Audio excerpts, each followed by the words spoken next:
Dr. Jean Twenge, author of iGen and professor of psychology at San Diego State University, has written extensively about the rise of mental health diagnoses and the advent of the smartphone.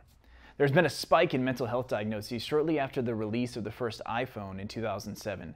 She researched and revealed the findings, writing, "Teens who spend more time on screen activities are more likely to be unhappy, and those who spend more time on non-screen activities are more likely to be happy.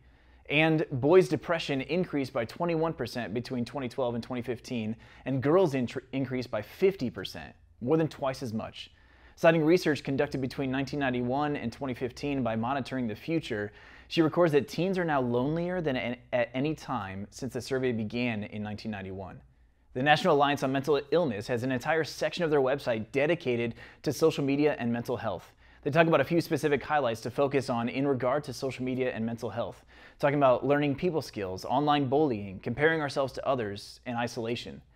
Consider your own time of growing up, trying to find your place in this world, figure out who you are, and then add into that the constant connection that technology brings. You never get a break from a bully at school. You see friends sharing about a get-together they had where you weren't invited. You get DMs from random strangers saying awful things or soliciting pictures from you as a young woman. This is the real-life struggle of our kids and teens today who are on social media and use technology. It's a brave new world and one we must be aware of. There are absolutely wonderful benefits to technology. I personally love and enjoy many of the benefits of technology. But with screens everywhere, and many of them always on, we are in the middle of one of the biggest social experiments ever conducted. And the data coming out is frightening. It's not just anxiety and stress and depression that are impacted, sleep is too.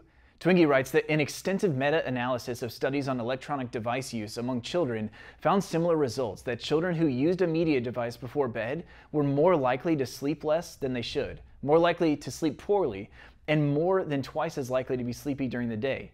And sleep deprivation is linked to compromised thinking and reasoning, susceptibility to illness, increased weight gain, and high blood pressure.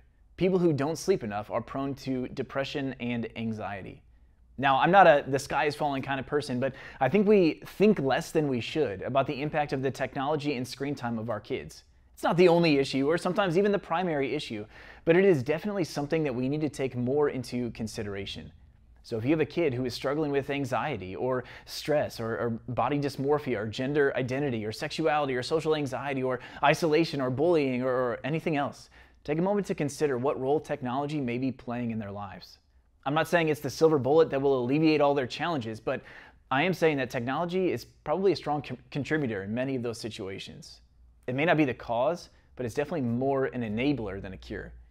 Our desire is to be the primary discipler of our kids, but it seems the older they get or the sooner they get a smart device, our primary discipleship is replaced by the discipleship of a screen. May we receive that caution.